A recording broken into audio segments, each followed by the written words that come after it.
കുറിപ്പടിയില്ലാതെ medical സ്റ്റോറിൽ നിന്ന് ആന്റിബയോട്ടിക്കുകൾ നൽകുന്നുവെന്ന media one വാർത്തയിൽ ഇടപെട്ട് ആരോഗ്യമന്ത്രി വീണ ജോർജ്. വാർത്ത ഗൗരവതരമെന്ന് പറഞ്ഞ ആരോഗ്യമന്ത്രി മെഡിക്കൽ സ്റ്റോറുകളുടെ ലൈസൻസ് റദ്ദാക്കുമെന്ന് വ്യക്തമാക്കി.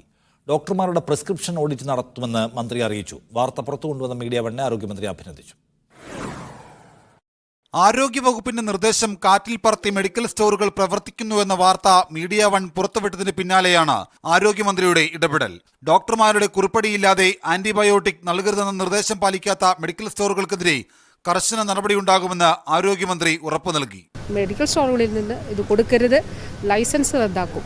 അതിൽ കർശനമായ നടപടികൾ സ്വീകരിക്കും. ഉദ്യോഗസ്ഥർക്കൊപ്പം പൊതുജനങ്ങളും ഇത്തരം വിവരം ആരോഗ്യവകുപ്പിനെ അറിയിക്കണമെന്ന് മന്ത്രി അഭ്യർത്ഥിച്ചു.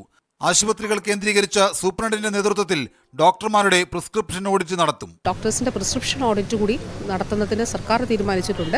മാസത്തിലൊരിക്കൽ സൂപ്രണ്ടിന്റെ നേതൃത്വത്തിൽ പ്രിസ്ക്രിപ്ഷൻ ഓഡിറ്റ് നടത്തും. വാർത്ത പുറത്തു കൊണ്ടുവന്ന മീഡിയ വണ്ണിനെ അഭിനന്ദിക്കുന്നതായും മന്ത്രി വീണ ജോർജ് പറഞ്ഞു. മീഡിയ വണ്ണിനോട് പ്രത്യേക അഭിനന്ദനം പറയുകയാണ്, അതോടൊപ്പം നന്ദി പറയുന്നു. കാരണം ഇത് വളരെ ഗൗരവമുള്ളൊരു വിഷയമാണ്. ഏത് അസുഖത്തിനും ആന്റിബയോട്ടിക് കഴിക്കുന്ന ശീലം ആദ്യം ഒഴിവാക്കേണ്ടത് നാം ഓരോരുത്തരുമാണ്. ആരോഗ്യവകുപ്പിന്റെ നിർദ്ദേശങ്ങൾ പാലിക്കാതെയുള്ള മെഡിക്കൽ സ്റ്റോറുകൾക്കെതിരെ കർശന നടപടി ഉറപ്പാക്കേണ്ടത് ഉദ്യോഗസ്ഥരുടെ ഉത്തരവാദിത്വവും. തിരുവനന്തപുരത്ത് നിന്ന് ഷിജോ കുര്യൻ, മീഡിയ വൺ.